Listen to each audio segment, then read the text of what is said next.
Go. Heidmann here, and he'll tell us about neutral solitons and their gravitational digits.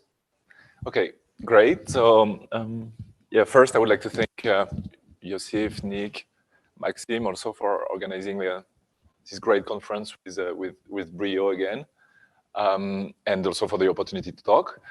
So yeah, the talk of today is kind of a line of Ibu's talk.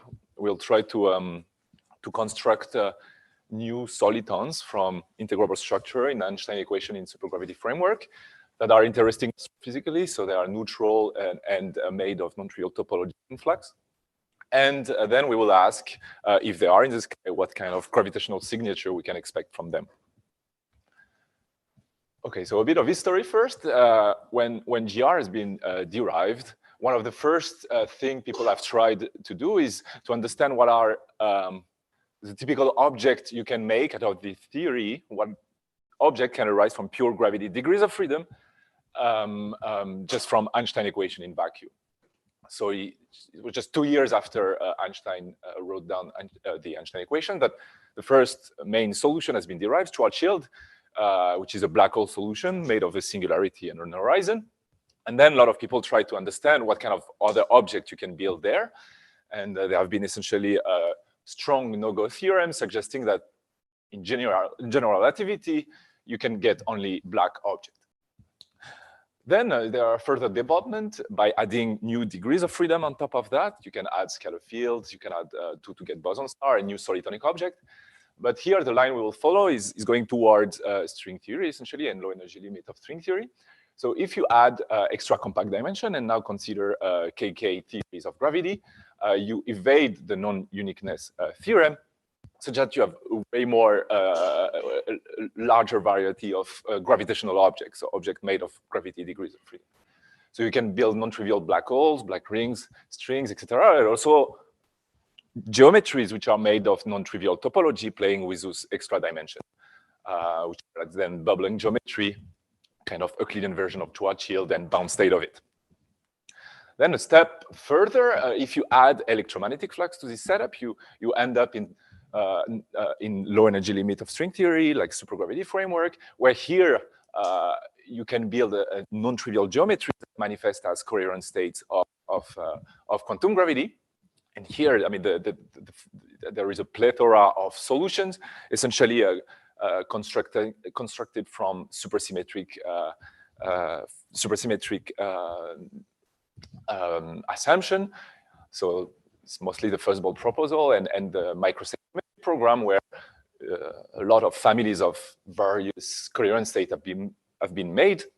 So those solitons are typically described by non-trivial topology inside, where those extra dimensions degenerate, and they are supported by electromagnetic flux. So the question we are trying to address is, do these numerous micro-coherent states build with supersymmetry exist also beyond supersymmetry? Can you build also coherent quantum gravity states straight from Einstein equation in supergravity framework, and then try to understand their physics and their signature? So the question is we'll not try to understand what their fundamental role in quantum gravity as microstates of black holes, but more a bit like in the line of what people have tried in GR, like what are the typical objects you can build, and try to answer if they exist, how do they look like, and ultimately can they be formed and in the universe. Okay, so for that we need to construct solutions in theory with extra compact dimension and electromagnetic flux that are inherently non-supersymmetric. So in the field, there are essentially two routes for that. One route, which have been initiated quite some years ago, which is start with solution we know. So for instance, you can start with non-extremal black hole solutions that has been derived, or even supersymmetric microstate geometries, go in the non-supersymmetric regime. Either here, so it's trying to have some kind of solitonic extension of those metric. So it's like the J-mart or the multi-center J-mart, like floating J-mart ansatz. Or from BPS microstate geometry, try to break those in a subtle way And here you have lots of work done along that line, like almost BPS, or also the microstate that Anthony talked about a few days ago. So the pro of this technique is here, because you start with known geometries, you have a control way to track what are the non-BPS deformation. And usually it also gives a simple path to the holographic description of those objects, and there are fundamental role as black hole microstates. The drawbacks are usually those objects are astrophysically irrelevant in a sense that most of those geometry constructed here are either 5D, either very close to the BPS regime, they have non-trivial charge, or even over-rotating for J-Mart. In Ibu's talk, he has developed a new route that we have constructed in the last few years, which is not to start with known solution, but straight from Einstein equation in supergravity, and with a set of assumptions to see if we can directly build non-supersymmetric soliton in gravity. So those assumptions are essentially assuming certain kind of brane flux, having compact dimension where you can deform those dimensions, allowing the backgrounds to have essentially two patterns along two variables along the plane. Then Ibu showed that with those assumptions, any kind of supergravity framework will have Einstein equations that are slightly simpler than what you made, except in the sense that they have an integral system composed into Ernst equations. So here you can, about building solutions, the advantage is there are many kind of solution generating techniques associated to the Ernst formalism to exploit. So you can build many non-supersymmetric objects. And the drawbacks are obviously here, if you solve and you find one solution, you just don't know where you are in the phase space of solution. It's very disconnected from BPS states usually, and the holographic description or the fundamental role of those objects is hard to find. Okay, so the goal will be to continue this route that we described and try to understand what kind of topological solitons you can build here. Before that, we can always ask, why shall we construct gravitational solitons that are coherent manifestation of quantum gravity states?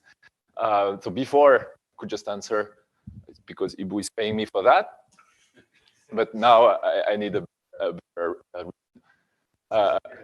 sorry? Yeah, I can hold it. Okay. So yeah, why shall we study those very, very specific object in gravity? First, some bad, let's say, elements. They are very coherent states. So you can imagine that as soon as, if they are in the sky, as soon as you put some matter on top of it, they will get decoherent. They will have a fast decoherence to something else that we don't really know. So this is kind of a problem. Second, they're also a priori very atypical state in your theory. And so they might have very weird features that you actually will not see in the sky. And the last, which I hope we could answer in the future, we have absolutely no idea if you build this solution, if they can actually be formed. It's not because it's a solution of Einstein equations that you can actually put them in the sky if you don't have a good formation mechanism. But the advantage also is like those objects are classical manifestation of very specific quantum gravity states. So you can have, by studying those objects, have a clear and simpler idea of what is these new degrees of freedom that arise from quantum gravity and string theory. Then also with those atypical objects, you can still try to describe some universal feature of those states by just studying them and try to identify what would be a kind of overall features that less typical states will have. And finally, which is associated to the first group proposal and microstate geometries, which you can address black hole puzzle in a very specific way, like a very accurate way, by just dealing with a specific microstructure and try to understand the overall answers that string theory give for those puzzles. So in this, we will try to exploit those reasons and build basically relevant solitons, so neutral, and then discuss their signature. Oops, too fast. I mean, just the outlook. So yeah, first I will just describe some neutral geometry that we have built recently and for the prospects we can imagine. So they are made of topology and flux, and we will compare them to Schwarzschild because they have significant differences. And then I will see how those new topological solitons, non-supersymmetric, neutral, will scatter light and what new property you can expect for new observables. and the very last part, which will be overlapping with Massimo Bianchi's talk, which is about quasi-normal modes. Okay, so Ibu told us that if you take Einstein equations in arbitrary dimension, consider static geometries depending on a 2D plane with a certain number of compact dimension plus specific electromagnetic flux, then the equation of motion from Einstein equations are decomposed into different sectors of electrostatic Ernst equations. So people have worked a lot in four-dimensional GR since the 50s, I guess. So here, Ibu was staying in 6 dimensions, so 4D space-time plus 2 compact circles. Here, we will take a more top-down perspective by applying this strategy on, for instance, M theory on T6 cross S1. So what we'll do, we will consider 4-dimensional space-time where we have a 2D plane, which is the 2-dimension where our object can depend.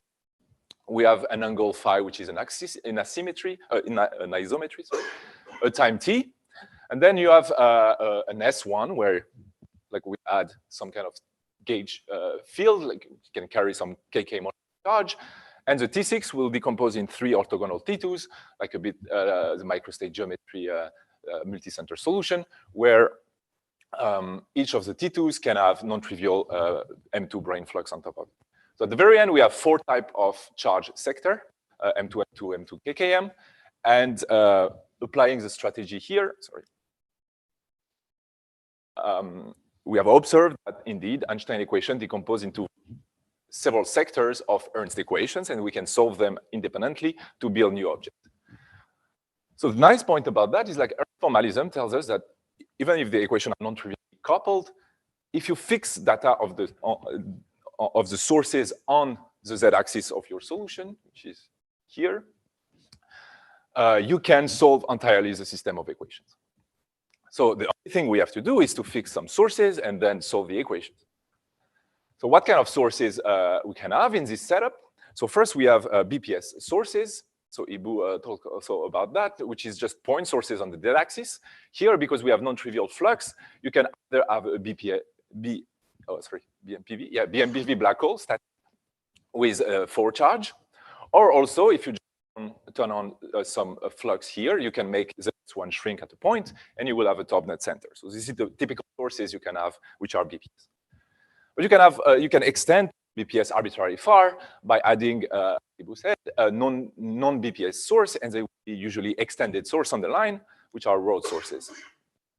So here you have a larger variety of objects you can build. First, you can have non-extremal 4-charge black holes, like the spherical in 4D, which is making the time circle to degenerate on this segment and will pop up a big, fat, non-extremal black hole.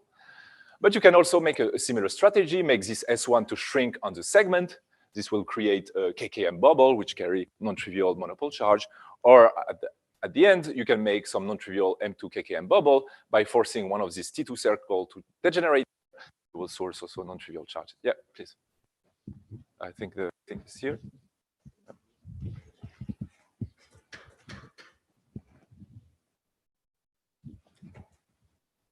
What is the specific branes that are being used here?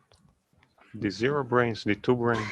Here it's like I have like three stacks of M2 branes wrapping internal T2s.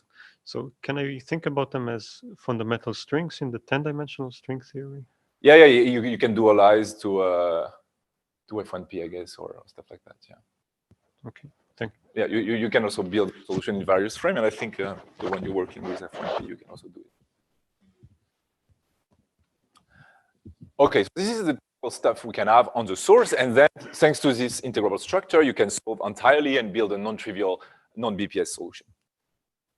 So what we will do here, Ibu showed us a different technique called charge-wide formalism, where you can extract linear system and build non-trivial line of bubbles.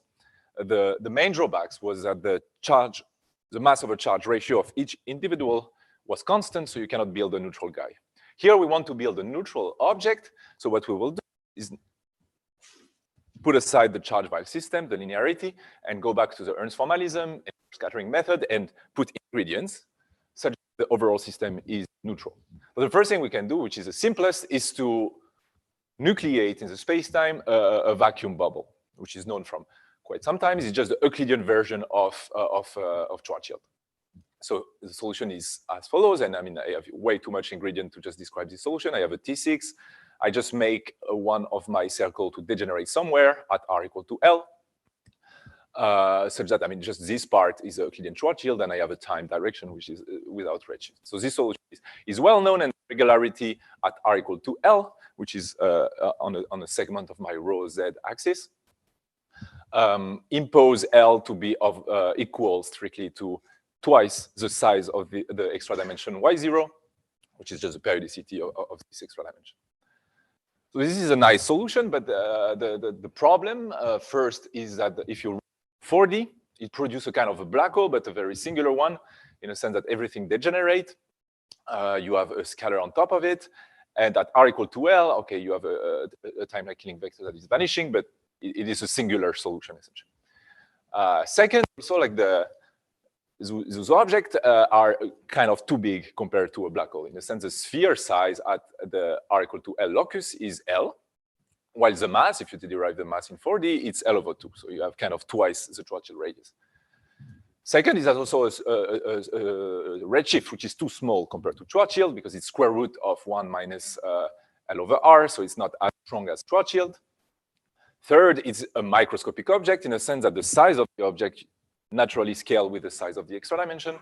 And finally, it's a very unstable object. As soon as you perturb it, it's either collapsing back to flat space or exploding and decoupled. Makes this Y0 circle to blow up at infinity. So what we need as a new ingredient is a bit like the microstate geometry philosophy, is to add flux on top of it. We believe that it will make the thing more compact, add some redshift, and also some stability property. So to do that, the first thing is to employ the interval structure of the equation we built, and to add on top of this vacuum bubble new ingredients. So here I'm considering same kind of object. So I have a vacuum bubble at r equal to L. It's still there, it's still there. But also I will turn on new flux degrees of freedom, such that I will add to this vacuum bubble two extremal black hole of opposite charge, so two BMPV black holes at r equal to 2L and theta equal to 0, and r equal to 2L, theta equal pi. So those are well-known BPS, BMPV black holes, static, that we put on top of a bubble of nothing at r equal to L. So the space-time will be kind of smooth at the vacuum bubble, but you have non-trivial long at the S2 throat at the poles.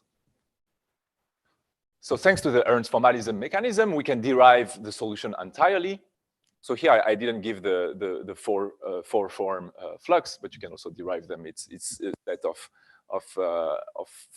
three electric M2 type of flux. So you can derive the solution entirely. You will get several parameters associated to the brane you put for this black hole. So Mi here is essentially the mass produced by the M2 charge along the first torus, M1 along the first torus, M2 along the second torus, and M3 along the third one. Yeah, I had a question. Do you have any flux on the bubble of nothing? No, it's not charged. But I mean, you have. I mean, the integral is 0, but you have a non-trivial profile of the flux. Okay, so if there's no flux on it, isn't that going to be unstable because it's just going to want to expand and be? Yes, this we don't know. I mean, we didn't. But it's still kind of protected by a non-trivial flux. But yeah, it gives 0. But if you compute the value of the 4 there, you will have a non-trivial profile that depend on theta and stuff. Also, there's other. Yeah, they are. No, I know, but with that, the bubble of flux, nothing wants to expand. Yes. The two other things want to attract. So if you break the axis symmetry, you expect them to come together and annihilate the bubble of nothing, flow out sideways. If you put flux on the bubble of nothing, then I believe you might be able to. Yeah. So this is a computation that has to be done. We haven't done it, Yeah. and it's very hard. I think the intuition that you just provided is very much relies on Picture. being able to dial down the coupling and pull a brane out and see whether it annihilates. It's a very BPF thing. But this is a Yes, this Well, will be hard to solve. this is the thing that's hard to understand whether that intuition works, because this is a incredibly bound state, and it has no moduli whatsoever. I mean, the thing So also, it's unclear where the instabilities will come from. It's not obvious. I mean, the thing is, I mean, also here you have non-trivial, extremal black hole, so it's a huge IDF throat. So you can imagine, like, every time you try to move some brain out of this object, will it fall down? If you try to move some brains, because it's stuck in a long, it's stuck in a long IDS throat. So like here's this picture. It indeed looks like, okay, I take one bit of what's happening? It's me, maybe. Not me either. I want to make a question. Okay, so yeah, if you take one bit of M2 brains and put it away, it's stuck in a long IDS throat. Test de sonorisation, test de sonorisation. Okay.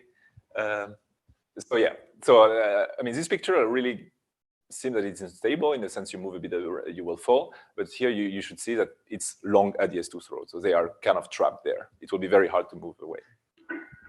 Test de sonorisation. Okay. Also, one important point. So in the past, there was an analysis of Horowitz and Elvang where they had a solution, a vacuum bubble with some black hole, which was all vacuum.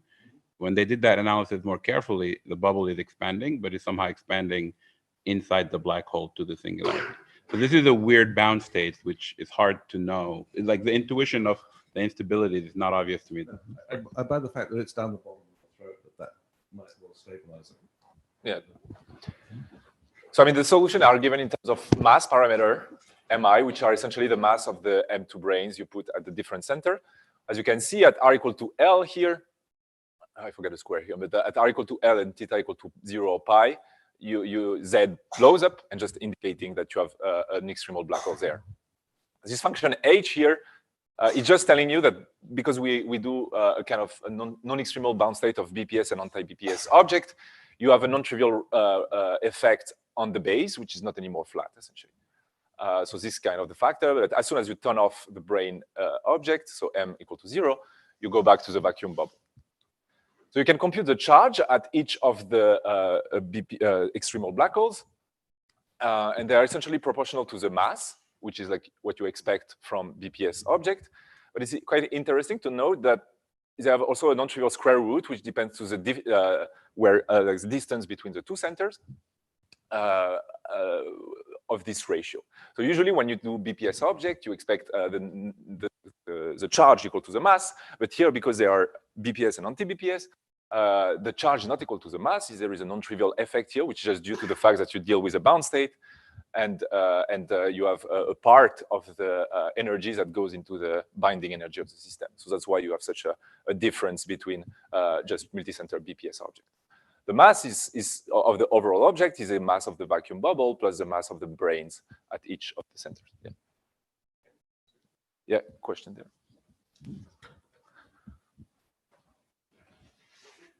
Meaning of the singularity at L equals to mi. I can have infinite charge. I will exploit that. Okay. Yeah. Okay. Yeah, I will use this thing.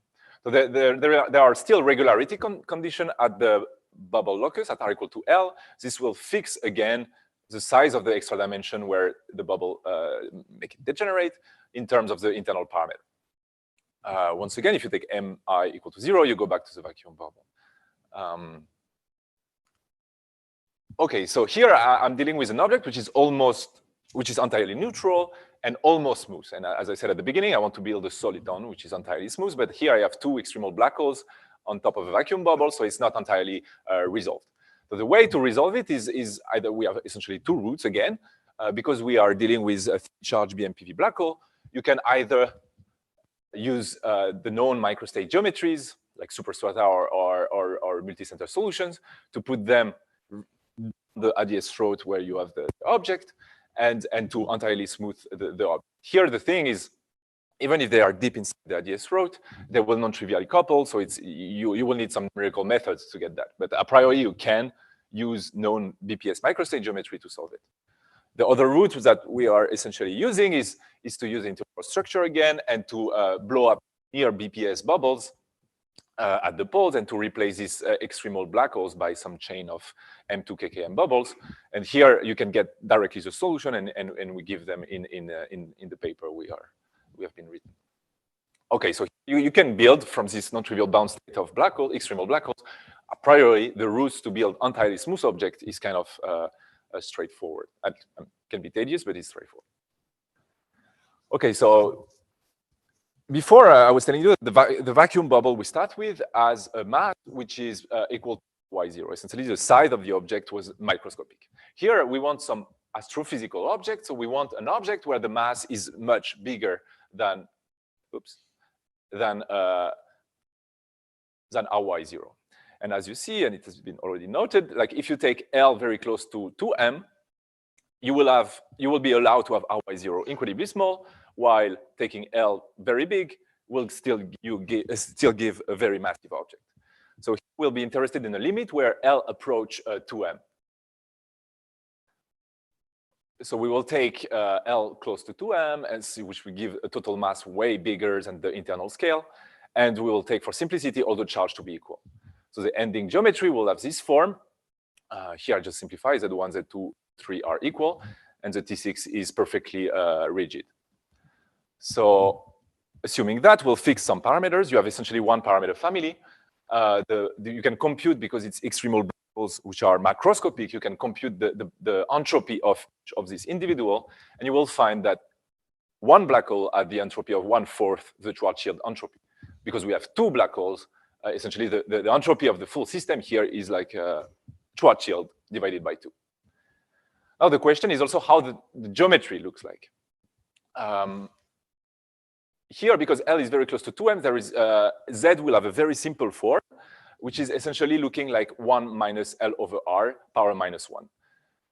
So you can simplify a lot the geometry by considering M slightly above, considering R slightly above M, and the scale of the resolution is given by Ry0, the bubble, essentially.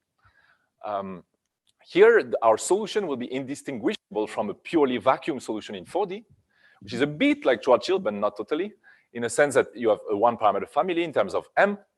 Here, it looks like a Rice and Nordstrom extremal factor, but you have a non-trivial axisymmetry effect where the sphere is non-trivially squashed.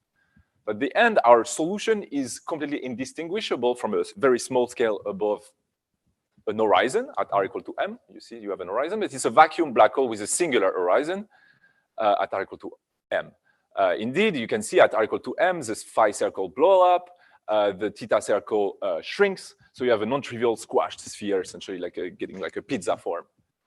But what is interesting with this object is the two sphere described by theta and phi is indeed getting like a pizza. It's blowing up and shrinking. The area of the two sphere is finite and is the area of Schwarzschild in terms of M. So it's perfectly equal. And if you, blindly apply Bekenstein-Hawking entropy to this singular object, you will treat Schwarzschild as a solution. Okay, but here, I mean, when you see this metric, you say, it looks incredibly far from a Schwarzschild. It's not clear if our solution is indistinguishable from Schwarzschild itself because of this factor, which is too big. But the thing which you need to notice here is like this R should not be compared to the R of Schwarzschild because the solution is not spherically symmetric. So for instance, if you do a change variable where 1 minus M over R square is equal to the Schwarzschild factor with a new variable, it will look more like Schwarzschild and you will be happier. So we need to first compare sizes of the S2, for instance, to have a good idea of if it's comparable to Schwarzschild. So here what I'm doing is essentially I'm plotting the size of the two sphere in terms of kind of an isotropic coordinate in what we call ACMC coordinate, which is like center mass coordinates. So like the yellow dot line is for Schwarzschild. So the size of the two sphere is just like R, so it's just going down and it stops at rho equal to 0, so at the horizon as 2m. The blue guy is this geometry, which looks very different from Schwarzschild, but as you see, it's almost indistinguishable in a sense You have a strong axisymmetry here that will manifest, but otherwise, the S2 size is more or less the same. So even if the metric looks very different from afar, it looks like as you're falling, you will see mostly Schwarzschild. Okay, here I cheated a bit in a sense that I took the S2 size, which is just the square root of the area. But as I said before, it's highly axisymmetric in a sense that you have like the two sphere gets like a pizza form. And here you can see is S2 asymmetry. So how the distance between the east and west point and the south to north, the ratio of that. For Schwarzschild, obviously, it's 1 because it's a perfect round S2. But for our guy, it's getting essentially squashed at R2 equal to 0. Yeah, exactly. Like you have a huge pressure from the extremal black holes. So, okay, there are obvious differences, but they are actually kind of comparable. So what we have done here is essentially, okay, if you consider Schwarzschild black hole, we don't really resolve Schwarzschild black hole slightly above the horizon, but we resolve something which is a kind of singular Schwarzschild, or we call it also singular Schwarzschild-Kähler wall in the paper, which is just Schwarzschild deformed in some way. And we replace by a first transition by a vacuum bubble with some kind of BPS charge on top, where a further transition to a smooth bubbling geometry can be performed. Okay, so just this is everything for the construction part of the neutral solution. I would just, yeah, please. There is a question there.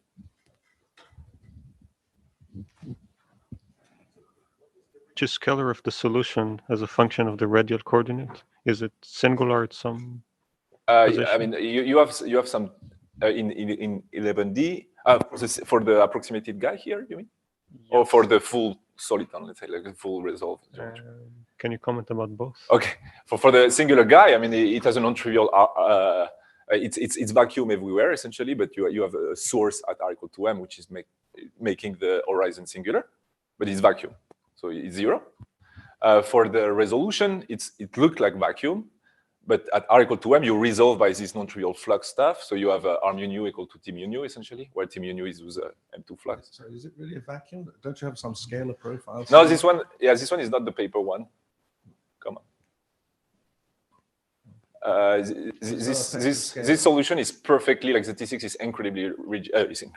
It's just rigid. It's like dy1 plus dy2 plus dy3. So the energy momentum tensor is 0? Yeah, if you compactify to 4D, I mean, this is just trivial S1s. So this one is like a vacuum solution in 4D. So it looks like a vacuum solution, which is like Schwarzschild, but essentially you have this difference of redshift there just because you squash the sphere. But there is no Kähler here. In the paper we wrote, it's another kind of solution where we didn't take all the charge to be equal. We take 2 to be 0 and 1, only 1. And here you have non-trivial scalar, and you get something which is looking like Schwarzschild here. This is a different one, which is interesting in the sense that you have non-trivial entropy counting, and area are the same as Schwarzschild. But yeah, coming back to the question, it's vacuum. So it's 0, and you have non-trivial sources very close to R equal to m. And previously you said that you take L to approach 2m. Yeah. And that makes one of the ends infinitely large. Yeah, but you need to be careful there.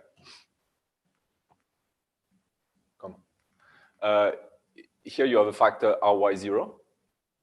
So if you replace by that, it's actually a square root of the thing. So you just need to be careful because you need this to be still bigger than, you need supergravity picture, so you need to have 10, so it will restrict a bit the volume of T4. But yeah, you can parameterize that. And the ends are integer in your case? Excuse me? Are the ends integers in your case? I mean, you can fix V4. Okay. I mean, we didn't take like a specific values, but this is it's not a problem. Okay. Okay, so we have seen using those integrable structure in supergravity that I can actually build astrophysically relevant solitons. They have interesting topologies. They are really looking like a Schwarzschild from a scale slightly above a singular horizon. So we have built in this setup some new interesting for just black hole astrophysics. We give some weird singular solution, which have been non-considered in the field of black hole astrophysics because they were singular. But here we give away, we're just saying that, okay, we can actually build objects that are like that in string theory, so they are interesting from a point of view like those singular solutions that are interesting from the point of view of, I mean, if they exist in the sky, essentially you can try to describe them. So, I mean, those singular black holes, I mean, there is the one I described in the previous slides. There is a Schwarzschild squalor wall we described in those papers. And ultimately, what I would like to do is more a call to someone in the room if he wants to help, which is to build something which, if there is any chance to build something which is really like Schwarzschild, what you would like is not to take a bound state of two charge objects, but to put multiple kind of extremal black holes where it's charge plus, minus, plus, minus. This will reduce the huge axis, the huge squashing of the sphere. It will spread it a bit more. So if there is a chance to extract a very, like something which indeed looks perfectly like Schwarzschild, this is there. But the thing is, the solution is known. I have it, but it's just disgusting form. It needs to be simplified. So if anyone wants to do it, I am available. Okay, so now the question is, now we have those objects. Can we discuss a bit thermodynamic property of the object? The entropy described by this non-trivial bound state of BPS and TBPS object, how to make sense of it in comparison with the Schwarzschild entropy. But the thing which I will discuss is more gravitational signature. If those objects are in the sky, what do you expect? Okay, so this is our second. When did I start, actually? I just don't remember. 35. Okay. Okay. I'm pretty slow, actually. So I will discuss first scattering properties. So for that, I will just, I mean, it will be kind of a repeat what we have heard in the first day of this conference, which is, okay, I will describe first the black hole expectation and see what happened if you take this non-trivial soliton and what kind of universal feature can make things, can give new observable beyond GR. So for black holes, we know that the horizon is not really important for imaging. I mean, yeah, we had a talk about that, which is the in this game. Essentially, if you send light to a black hole, you have different. It's kind of slow now. Okay. If you send light into this object, if it's inside the unstable ring, it will be annihilated by the horizon. If it's right at the critical curve of these rings, you can orbit around an infinite number of times. And if you're above it, it's just slightly bended by the strong gravitational potential of the system. So at the end, as a picture, you will get something which is described essentially only by the photon ring of the object. Like the black spot here is really this size, and you have non-trivial rings where it orbits once or twice. I mean, we have talked about that. So as a consequence about scattering, the horizon doesn't really matter for black holes. The only thing which is observable is the shadow, which essentially is given by several properties: the apparent size, as seen from an asymptotic observer, the angular velocity of photons exactly at the critical curve, and the Lyapunov exponent, which is just the deviation if you take two very close geodesics, how much they get scattered away in a number of times. So this is the Lyapunov exponent. So the question now to address is, okay, we build those solutions which are essentially replacing horizon by structure. What can we have? So if you replace this object by, okay, here I took an axisymmetric because it's what we have. What happened? So the universal feature that we have observed in this paper is whatever microstructure you have, the important point is not really the smooth end of space, is more the set of stable photon rings that replace the horizon. So usually if you replace the horizon by the structure I described before, you will have non-trivial rings where light can be trapped, and it's a stable ring in the sense that any deviation will still make them trapped. So the question is, okay, I have an object which is mostly like a black hole, so at r equal to 3m, which is the Schwarzschild one, I will have still this unstable photon ring as Schwarzschild. So now you expect light that goes above this photon ring will feel exactly like Schwarzschild. For the approximate geometry I described before, like this circular horizon solution, what I will get as a picture is that. I mean, here it's tilted, but you will see a bit of axisymmetry, but it's mostly looking like Schwarzschild. It's very close, just because the unstable photon ring of this object is really like Schwarzschild. Is actually, we derived it. The apparent size, the angular velocity of the photons, and the Lyapunov exponent is very, very close to the Schwarzschild one, Schwarzschild values, despite the fact that the metric are kind of far. The question now is, okay, what happened to photons that go in? We don't have a horizon, so you expect something different. Come on. So you don't have a horizon. It will get trapped and scattered away because you have a non-trivial structure here with non-trivial sources. So it will just get scattered chaotically into the stable photon rings, and at a very long time after it enters the geometry, we'll just get to the asymptotic guy. So the property we found is, okay, it's chaotic. So as you see here, you have a lot of chaoticity. Okay, you still have some coherence because it's a simple bound state we have. We also observe that despite the fact that you have stable photon ring inside, it's impossible to get trapped as you come from infinity. So there are stable photon rings, but if you send light from infinity, you cannot be trapped there. So you don't have kind of an horizon effect. You can think, okay, because I have stable guy, I will send light, it will get trapped. Here it's impossible just because the impact parameter is always too big. So you can't be trapped. And second, you have a very high blue shift and time delay just because it will get stuck there, and the redshift factor here is huge. So what you expect is the probe picture here fails down, the light gets absorbed and re-emitted away. So that's why a more accurate picture will be to fade what's come from inside, just because it gets absorbed and re-emitted. Okay, so these are the picture we had. Like this is for Schwarzschild. Here it's for the Schwarzschild approximate geometry. As you see, it's slightly squashed on the pole. And here it's for the microstates we built. So the question we can ask also is, okay, light cannot be trapped at the stable photon ring, but what happens if you produce some pair or anything inside? Here, the light can accumulate there and be trapped, and a part can be emitted away. So you can wonder, okay, does this process mimic any kind of radiation of the object or instability? I think it's related to the charge instability or anything like that Massimo was talking about. Okay. Any question for the geodesics? Okay, I don't know how much time we have. It's hard to. Okay, okay. So no questions. Okay, now I will discuss quasi-normal modes. Yeah. As far as I remember, stable photon orbits are usually associated with some form of a nonlinear instability in 4D flat. But that, I presume, has probably to do with the boundary conditions on the horizon. So you need some absorption. How does that? Yeah, here there is no absorption at all. Okay, so you don't expect this type of slowly decaying waves on photon orbits to lead to a nonlinear instability, or no. Here you still expect instability in the sense that I mean, any matter that will lose energy there will accumulate. So it will really accumulate stuff. Have you? Okay. So you expect kind of an instability, but it's not clear. I mean, in 4DGR, people are usually associating those kind of instability to black holes straight away. Mm-hmm. For us, we can associate those kind of instability to kind of a decay to another kind of more typical quantum gravity states. Oh, okay, I see. Apart from black holes, I think they've also been related to neutron stars that are very close to the black hole bound.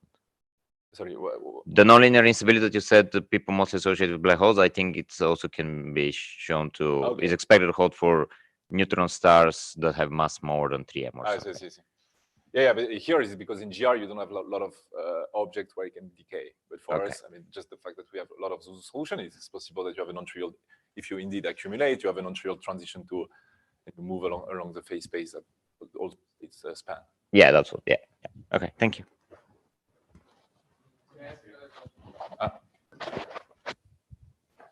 So can you please clarify whether there is an observational signature in your mind that makes these things very different? Because the issue is that they're different at the horizon, but that's the photon ring effect first.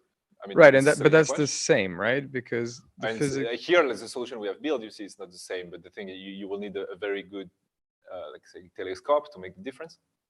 And also, I mean, we also like predicted in some ways that you might have some kind of faded light from inside. So if you increase the resolution of, I don't know, EHD. And sorry, the top two pictures are the top is not the Schwarzschild. same. This is the approximate geometry we are resolving, this singular black hole object. And this is the full smooth soliton. So this soliton is perfectly resolving this one. It's actually very much the same, except that you don't have a horizon, so you have something from inside. And this guy is not perfectly Schwarzschild, but they are all three neutral. Okay, so the only difference I can see to the eye is that in the third one, there's some light that leaks from the dark part, the shadowy region. This is one difference. And also, I mean, this one is slightly axisymmetric, is a squash sphere. It's not round. Okay, but Like that's such a it's small 85%, effect. 85% of round or something. But it's such a small effect. I Yeah, can't see it with my tiny, yeah. eyes, right? Okay. And you can expect even more than, no, here, I mean, you don't expect much more. Like with this probe computation, you expect mostly like Schwarzschild. And do you have an estimate of the redshift from the stuff that appears where the horizon would be? Like how Here? Yeah, you can derive the redshift there. And so what? It's usually proportional to the inverse of the resolution scale. It's very high. Like our resolution scale is the size of the extra dimension. Here we don't have much more. And here it will be like 1 over the scale. And if you make it Planckian, for instance, it's like 1 over Planck length. I see. So the redshift is at the object is huge, yeah. Huge. Okay, thank you. Any other? Just to make sure I understand the answer to the previous question, can you translate that into the apparent brightness of the central region as compared to the brightest pixel? We don't have really a good idea of how fade, like what is the darkening factor you need to add. Some people say like square root of the redshift, the maximum redshift. I saw some paper in GR saying like square root of the maximum redshift that the light encounters in the geodesics. And here for us it can be huge because we can make the square root of 1 over the scale of the resolution, so we can make it like compared to the brightest pixel, it could be many orders of magnitudes. Yeah. Less bright. Yeah. Here I just put that. I mean, whatever factor, but there is no. Thanks. Ibu? The absorption and emission rate more carefully, which is hard, and we don't know how to do that yet. Yeah, because it's a back reaction and then re-emission. I mean, it's kind of hard. Yeah.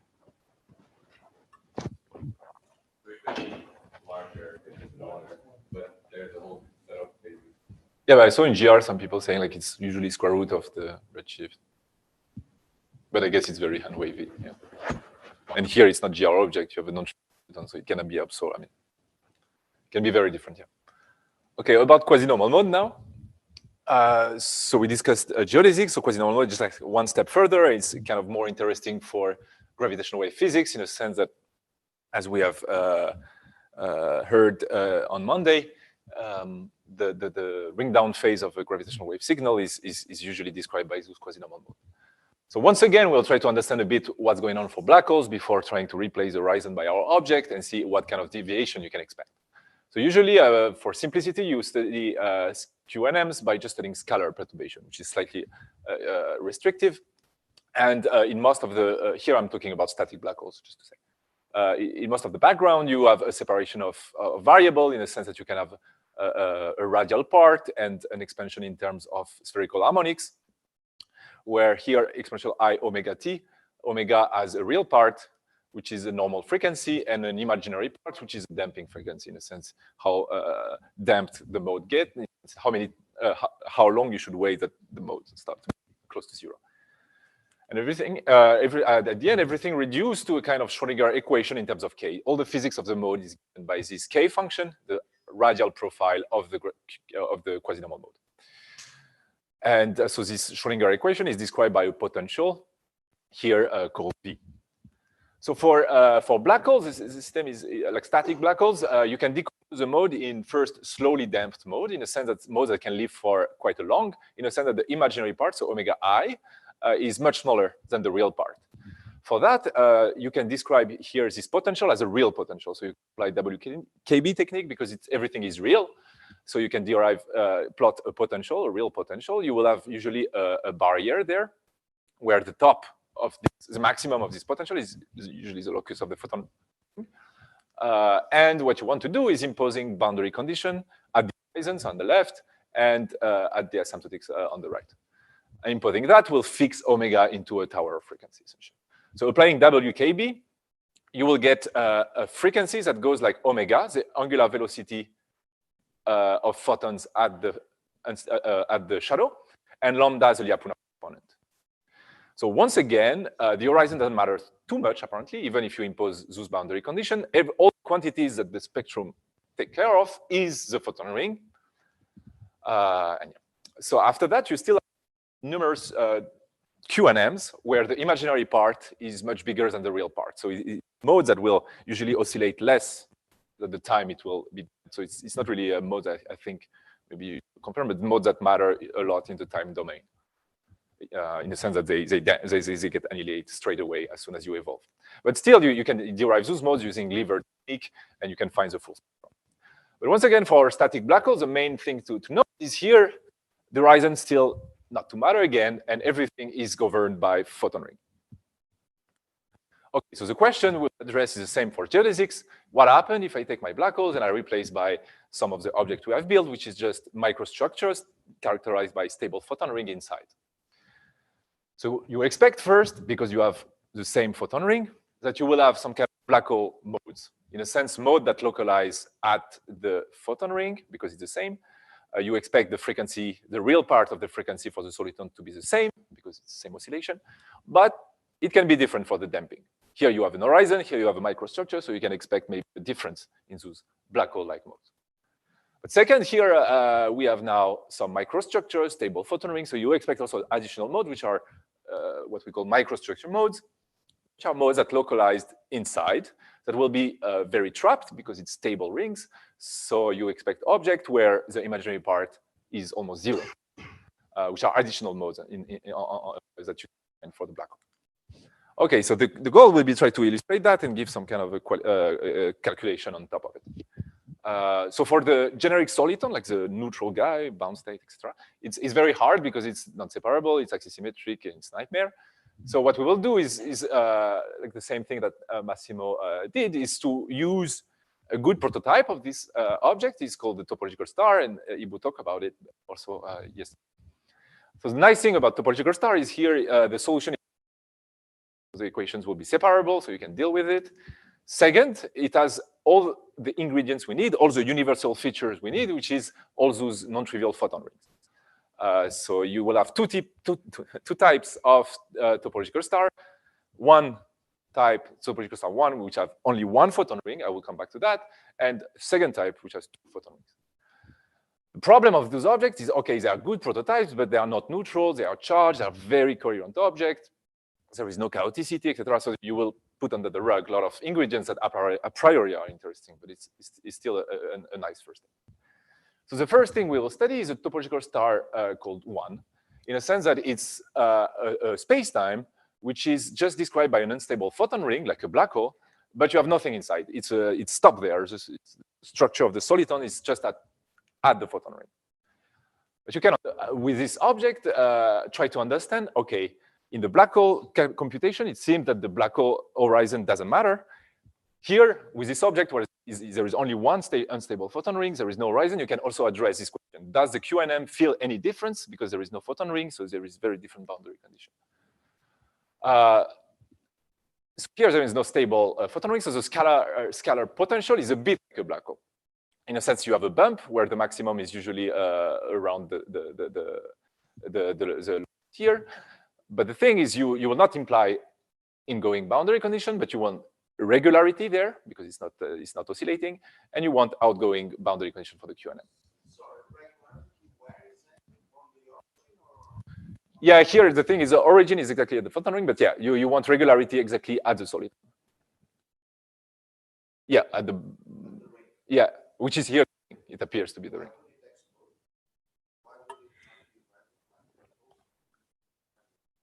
No, if you solve the equation for such a potential, usually 2 branches, one which is exploding, one which is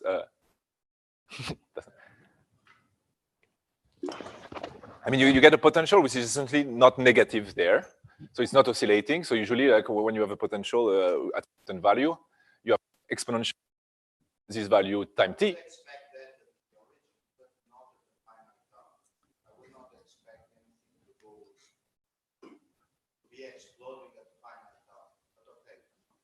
I mean, the thing is, yeah, I mean, here we solve, like, this is a potential for your Schrodinger problem.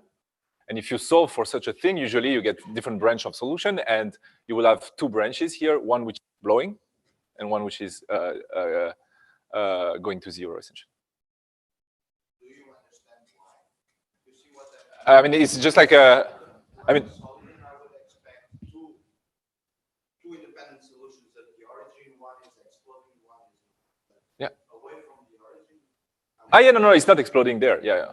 So it's not, It's just you want regularity here, which will fix your branch, and then you want outgoing here. The origin is the where of the soliton is in the stable point.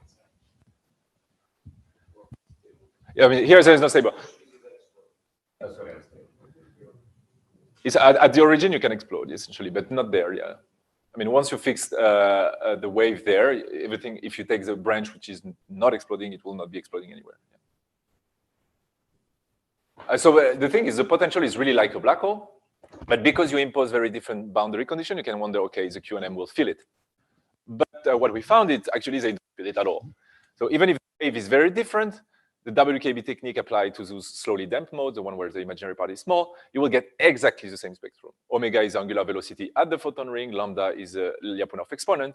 So it's completely identical to black holes QNMs, but this object is absolutely smooth and without horizon, without stable rings. This is the iconal approximation. Yes.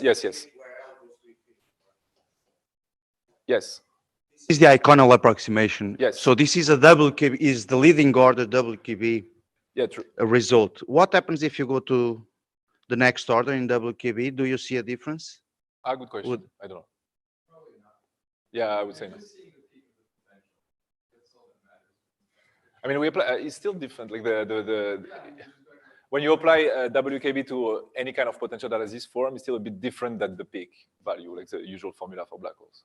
So it's a good question. I don't know. Maybe you have some next order differences. But yeah, it's interesting to check. Okay, and then you have highly damped mode on top of that. But those ones are very different from black holes, what we observed. But it's, once again, not a big deal because they are not really physically important. So the conclusion here, which we made in this paper, is essentially it seems from those topological stars that horizon does not have much impact on the fundamental modes you observe in QNMs. So once again, everything is given by the photon ring, as we heard. Now we can study a certain type of topological star, which is more interesting because more what you expect from other objects, which is a topological star where you have an unstable photon ring further away and a stable one at microstructure. So this object is more a good, I mean, the previous one was a good way to show that horizon was not super important, but here it will be really what you expect from generic topological soliton. So there you have more diversity in the modes. Essentially, we have microstructure modes, as said before, that are modes that are trapped very close to the stable ring. They are described by a potential where the well is very small. They have an incredibly large barrier and then outgoing. So this large barrier makes the mode essentially imaginary part almost zero. So you can derive, you will see modes where they are very much localized there. And at the very end, you find a WKB approximation again. And what you will find is a formula which is also very similar to the black one. In a sense, it's equal to the angular velocity at this stable ring, Lyapunov exponent at this stable ring. You don't want to, and a kind of small imaginary part here, which is exponentially canceled. So here, because this ring is stable, lambda is not real. So I lambda is a real parameter. So you have the same formula as black holes, but this part is not anymore a damped effect. It's a real contribution. So that's why you have the same formula, and the imaginary contribution came next order as an exponential factor. So they are very trapped modes, but weirdly, they are given by the same formula, essentially. Okay, if you go further in the spectrum, you increase n, so increase the level of energy. You will make the well go deeper and deeper, while the barrier gets smaller and smaller. Here, there will still be kind of damped modes. The imaginary part will be small, but those guys are exactly what we want. The modes that are localized, still kind of trapped, but they're localized at the unstable photon ring. So here I applied a WKB technique again. What I found, as expected, is a mode where essentially the real part is the same as the black hole. You have omega-2, which is the angular velocity of photons at the unstable guy, like the black hole. But the imaginary part is different, as expected, because for a black hole, you have an horizon, so everything gets absorbed. So the time it will take for the modes to get damped can be slightly different. And here, what we found, essentially, this factor is usually smaller for the soliton. So we call that a damping, a cavity effect. It's because you have two photon rings. You have an effect such that the modes decay slightly slower. They have different imaginary parts. So the conclusion here is doing this exercise by replacing the horizon by a stable photon ring, you expect the same black hole modes, but they will decay slower. So the question we can also ask is, in the time domain, what will happen? Only focusing on echoes, which are modes coming from that, which are very late in the cycle. Here we're also saying that the short-term guys, so the black hole modes, the one which makes the first oscillation, to have also kind of an impact in the sense that you have a cavity effect, which apparently the signal is slightly longer for a soliton than for. So this is kind of a new point where if you replace horizon by microstructure, you can also, in the short-term signal, mid-term, let's say, signal, you can expect some deviation. Okay. Okay, I will conclude here. So with Ibu's talk and mine, we have seen that we can build various coherent states in gravity motivated by string theory and so the quantum gravity states that manifest as non-trivial solids, which are smooth and horizonless and made of trivial topology and flux. So now it's kind of open a window in the sense that we can discuss phenomenology, the fundamental role of this object, and some very interesting questions about like astrophysics and black hole physics, what happened if they are in the sky, and also if there is any formation mechanism we can find. So, okay, here's a list of stuff we need to do, but it's so old that we already answered some of them. So, like, for instance, we can understand the goal. We try to also understand the fundamental role using holography tool. So put them in ADS and then try to read some kind of potential dual states or dual operators there. I mean, the geometry is dual to certain operator and to have try to identify what kind of deformation they are. Then it is also about construction object. I mean, here everything is static. Ultimately, we would like spinning object, and this will be also a next step. Or also add degrees of freedom on top of it, keeping some kind of integrable structure in the Einstein equations. Now, also very interesting, which is this new observables for future experiments, which is associated to what Daniel is doing, but now with those non-trivial, non-supersymmetric objects. And now also a very last and interesting part, which is really about phenomenology. So Ibu talked about stability of this object. Here it will be try to understand how they can be nucleate, if you have some kind of shell collapsing, do you have a non-trivial tunneling amplitude to the object, and this will, of course, help giving credit to the object made of non-trivial topology and flux. Okay, I think I stop there. Thank you. Well.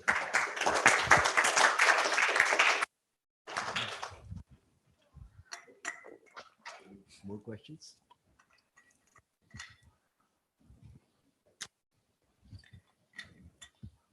Okay, question back.